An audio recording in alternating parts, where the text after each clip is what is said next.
Bonjour à tous, c'est Les Red. Aujourd'hui on se retrouve pour parler du véhicule le plus mythique de la guerre des clones, qu'on a pu voir pour la première fois dans l'attaque des clones, le RTTT. La plupart des informations de cette vidéo font partie de l'univers canon, même si je rajoute des informations de l'univers légende afin de détailler un maximum la vidéo.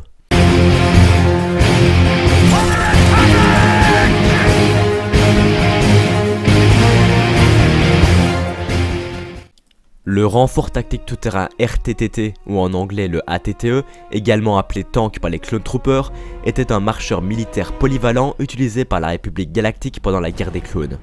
Il disposait d'une structure reposant sur 6 pattes, pouvant être magnétisée, lui permettant d'avancer sur tous les types de terrains possibles.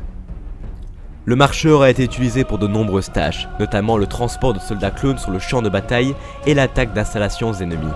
Le compartiment arrière du RTTT contenait des dispositifs de communication avec un hologramme et un espace pour les soldats lors de leur transport. À l'arrière de la machine se trouvait une grande porte qui permettait de déployer rapidement les soldats au cœur du champ de bataille. Construit par la RHE, une division du constructeur Quat Drive Yard, le RTTT est devenu le véhicule offensif de base pour l'armée clone. La conception du RTTT a été inspirée par une créature arctique provenant du monde du constructeur, le Welmer Cornet. Le RTTT a été construit pour la première fois en tant que simple véhicule de patrouille pour les sociétés minières opérant sur des mondes lointains ayant besoin d'un véhicule pouvant aider à maintenir l'ordre. Lorsque la guerre approchait et que Rotana Heavy Engineering obtint des contrats militaires, ils révisèrent la conception et la modifièrent pour les besoins du combat. Les RTTT ont été utilisés pour la première fois au cours de la première bataille de Geonosis, 22 ans avant la bataille de Yavin, pendant la guerre des clones entre la République Galactique et la Confédération des Systèmes Indépendants.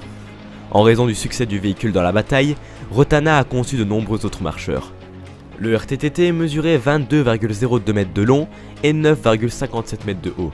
Son corps se composait de 2 moitiés blindées reliées par une structure flexible au centre, ce qui augmentait la mobilité du marcheur sur le terrain. Comme ses pattes étaient au ras du sol, le marcheur avait une vitesse de pointe relativement basse, mais il disposait également d'une plus grande stabilité. Comme son nom l'indique, le RTTT était adapté à tous les terrains. Non seulement il était capable de gravir des surfaces abruptes, mais il pouvait aussi opérer dans le vide de l'espace.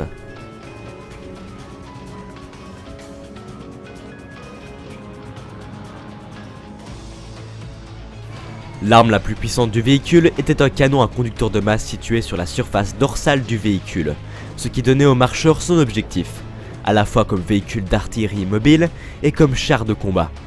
4 plus petits canons laser à tourelles ont été montés à l'avant et 2 autres à l'arrière. L'armure de l'hexapode pourrait facilement dévier les tirs d'armes légères. Si le RTTT était touché par des armes plus lourdes comme des roquettes bien placées, cela pourrait entraîner la destruction des mécanismes de propulsion complexes du véhicule. Un équipage de 7 membres spécialement formés était nécessaire au bon fonctionnement du véhicule.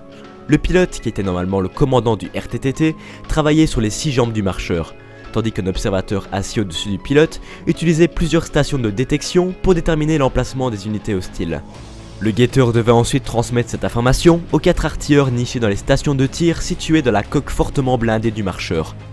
Un membre d'équipage dut s'asseoir derrière les commandes du canon lourd situé au sommet du RTTT.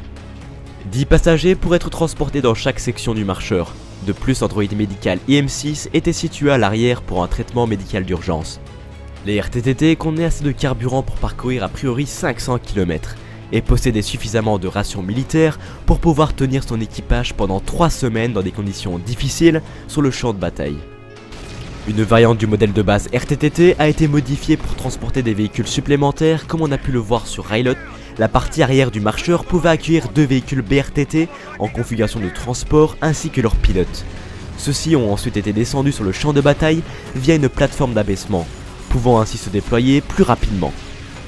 Une autre variante du RTTT comportait des installations pour un petit centre de commandement mobile pour ainsi guider le mouvement des troupes, comme on a pu le voir sur Rylot avec le commandant Pounds.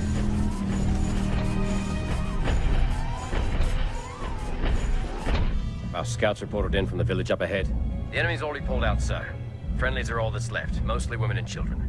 See if we can spare some rations. They'll be hungry. Sir, enemy ships are entering our sector.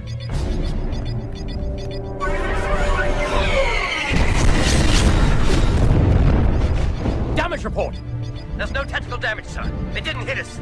They bombed the village!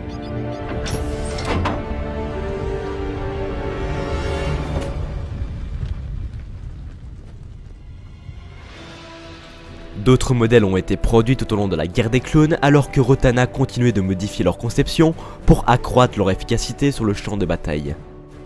Pour terminer, nous pouvons dire que le RTTT fut un excellent véhicule de combat qui permit la victoire de la République sur d'innombrables champs de bataille. C'était Laserhead, terminé.